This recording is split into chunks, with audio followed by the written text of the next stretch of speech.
آج کی ویڈیو میں ہم آپ کو ایک ایسے ملک کے بارے میں بتا رہے ہیں جو بہت ہی خوبصورت ہے، جس کا نام ہے سریبیا۔ اگر سریبیا کی بات کریں تو یہ اگر دنیا کے نقشے پر دیکھیں تو سریبیا کو کسی طرف سے بھی سمندر کا کنارہ نہیں لگتا، لیکن پھر بھی اس میں اتنی خوبصورتی ہے کہ یہ سن کر آپ کے ہوش اڑنے والے ہیں۔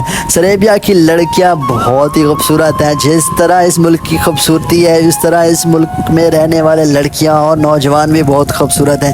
لیکن سریبیا کے لوگ یہ کون سی اشیاء استعمال کرتے ہیں اپنی خوبصورتی کے لیے، یہ سن کر آپ کے ہوش اڑنے والے ہیں۔ سریبیا کے لوگ گدھے کا دودھ بہت استعمال کرتے ہیں اور گدھے کے پنیر کو بھی بہت پسند کرتے ہیں۔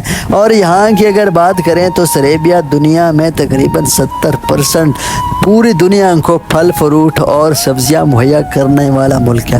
سریبیا کی خوبصورتی کی پر اگر بات کریں تو اس کی خوبصورتی کی پیچھے یہ وجہ ہے کہ یہاں کے لوگ یہ مانتے ہیں کہ ہم گدھے کا دودھ استعمال کرتے ہیں، جس کی وجہ سے ہمارے ملک میں خوبصورتی ہے اور ہم خود بھی خوبصورت ہیں۔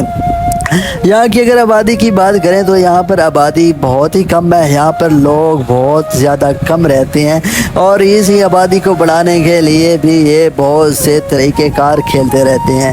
سریبیا کی اگر بات کریں تو یہاں کی لڑکیاں گدھے کے دودھ کو بہت پسند کرتی ہیں اور گدھوں کو بھی بہت پسند کرتی ہیں۔ یہاں پر آپ کو دوسرے جانوروں سے زیادہ گدھے نظر آئیں گے، یہاں پر یہ لوگ گدھوں کو بہت پسند کرتے ہیں۔ اور سریبیا خوبصورتی کے ساتھ ساتھ اپنے حسن میں جلوہ دکھانے کی وجہ یہ گدھوں کے دودھ کو مانتے ہیں کہ ہم گدھوں کا دودھ استعمال کرتے ہیں، جس کی وجہ سے ہمارے ملک میں خوبصورتی ہے۔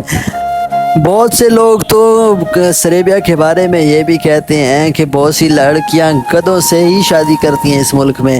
یہ حقائق بھی بہت سے لوگ پیش کرتے ہیں کہ سریبیا کے لوگ جہاں کی جو لڑکیاں ہیں وہ گدھوں سے شادی کرتے ہیں، لیکن ایسا کوئی دیکھنے کو نہیں ملا۔ سریبیا دنیا میں بہت سے فروٹ اور سبزیاں دینے والا ملکوں میں سے ایک ہے، اور یہاں کے لوگ زیادہ تر سبزیاں استعمال کرتے ہیں اور فروٹ استعمال کرتے ہیں، جو اپنی خوبصورتی کو یہ بھی مانتے ہیں کہ ہم سبزیاں اور فروٹ استعمال کرتے ہیں اس لیے ہم خوبصورت ہیں۔ سریبیا ایک چھوٹا سا ملک ہے جس کی خوبصورتی کے بارے میں ہم آپ کو بتا رہے تھے۔ اگر آپ کو ویڈیو اچھی لگے تو ویڈیو کو لائک، شیئر اور چینل کو سبسکرائب کرنا نہ بھولیں، تاکہ آنے والے ویڈیو آپ تک پہنچتے رہے، اور بیل آئیکن کو دبائیں۔